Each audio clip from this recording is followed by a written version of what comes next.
పక్షవాతాన్ని ఇంగ్లీష్లో మనం పెరాలిసిస్ అంటారు. ఈ పెరాలిసిస్ వచ్చిన వాళ్ళకు కూడా కోరికలు ఉండొచ్చు, కానీ ఒక్కొక్కసారి వాళ్ళకు పర్ఫార్మెన్స్ చాలా డిస్టర్బెన్స్ రావచ్చు. మామూలుగా మూత్రం కూడా చేసుకోలేని పరిస్థితి ఉండొచ్చు. అట్లాంటప్పుడు మేము పైప్ వేసి మూత్రం తీయడం వస్తుంది. సో వాళ్ళు శృంగారంలో పాల్గొనలేకపోవచ్చు.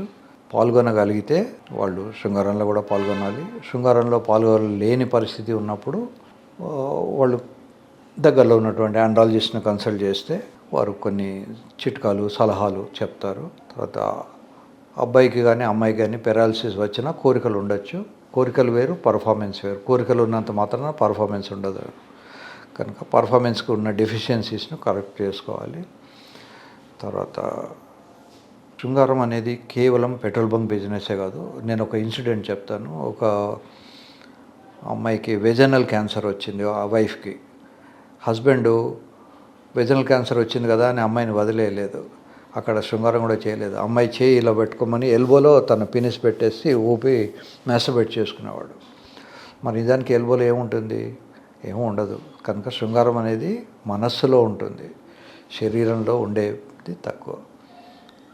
ఒక మంచి తెలుగు పాట ఉంది. ఏమి చూసి నన్ను ప్రేమించితివి, కొవ్వు అంతా కూడా కొవ్వుతో కూడినటువంటి ఎలివేషన్స్, డిప్రెషన్స్ ఉన్నాయి. దీంట్లో ఏముంది రాదు అని ఒక వేదాంతపరమైనటువంటి పాట ఉంది తెలుగులో. సో నిజానికి మనస్సుతోటే శృంగారం.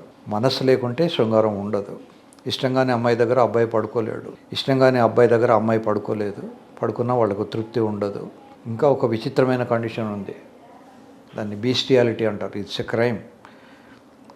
కుక్కలతోటి మిగతా జంతువులతోటి కొంతమంది శృంగారం చేస్తారు.